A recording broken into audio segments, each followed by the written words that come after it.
Hello, Krista here. Just wanted to shoot a short video about pruning apple trees. Tis the season. Just a little short rundown here. We have this main branch. Sorry about flipping you off. And then, we have this branch here. It looks like it may have been cut or busted.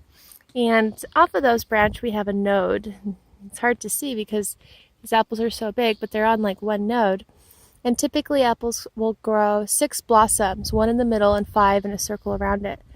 And we did this a couple weeks ago, right after the new moon, during a void day or blackout day, we call it. And they were much smaller, and now they've grown bigger. But if you can see this is just 3. Each one produces 6 blossoms. They don't typically all fertilize. But I did find one that had all 6 fertilized, but it's uncommon. Usually you're going to get 2 to 3. You can see how it's already crowded for space, and they're barely, the size of like a big walnut right now. And so going through and pruning requires me to use these scissors here, and I cut that one, and I'll cut that one, and now I have one left on my node. Now you can see the node better. And there it is. It's going to be really beautiful and delicious, and now it can grow to be a really decent size. And we also reduce the risk of insects hiding in between the apples pressing together, and we also create more airflow to help become disease resistant. And so just to give a perspective here, wow, there's some more. There, everywhere.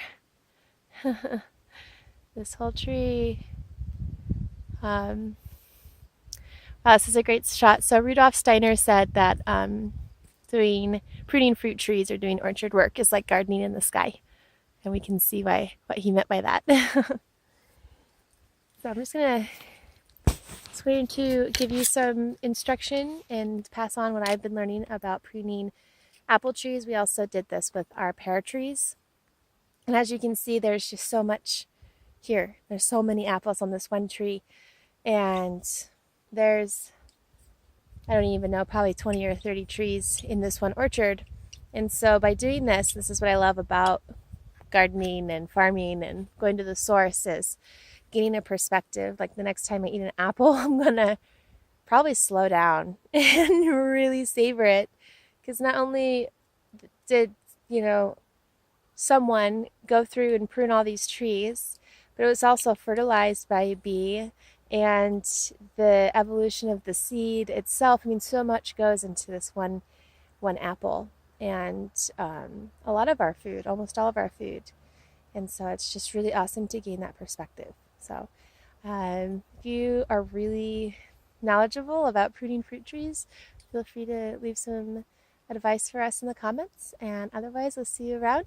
And I'll leave with this shot of gardening in the sky.